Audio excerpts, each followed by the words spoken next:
अस्सलामुअलैकुम नाज़रीन, एक पल की नसीहत में मैं आप लोगों का वेलकम करती हूँ। नाज़रीन, आज मैं एक दिलचस्प हदीस बयान करने वाली हूँ।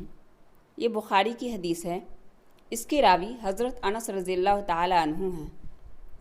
हज़रत अनस रज़ियल्लाहु ताला अन्हु हुज़ूर सल्लल्लाहु अलैहि वसल्लम के ख़ास खादिम थे।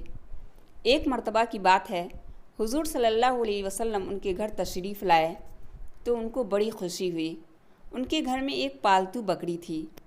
उन्होंने हुज़ूर सल्लल्लाहु अलैहि वसल्लम की मेहमानी के लिए उसका दूध निकाला और घर के कुएं का पानी मिलाकर हुज़ूर सल्लल्लाहु अलैहि वसल्लम के सामने पेश किया। आपके बाएं तरफ हज़रत अबू बकर सिद्दीक़ रज़ियल्लाहु ताला अन्हु बैठे हुए थे और दाएं तरफ एक देहाती बैठा हुआ था।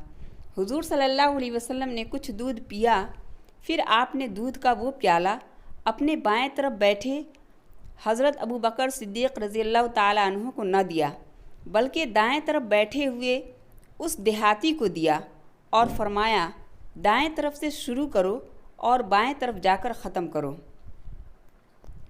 नाज़रीन, इस वाक़े से हमें कई सबक मिलता है।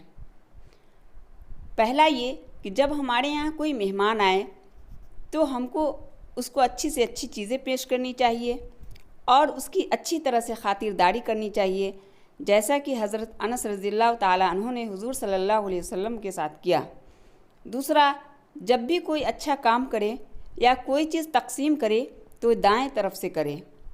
तीसरा ये कि कभी भी दूसरों को अपने से घटिया और कमतर न समझें। तो नाज़रीन, हमने देखा कि किस तरह हुज़ूर सल्लल्लाहु अलैहि वसल्लम ने एक देहाती को दाहिनी तरफ होने की वजह से हज़रत अबू बकर रज़ियल्लाहु ताला अन्हु से पहले दूध दिया और ये नहीं सोचा कि ये तो देहाती है। तो ये है हमारे नबी सल्लल्लाहु अलैहि वसल्लम की तालीम।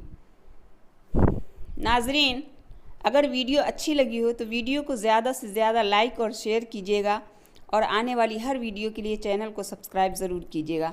अल्लाह हाफिज़।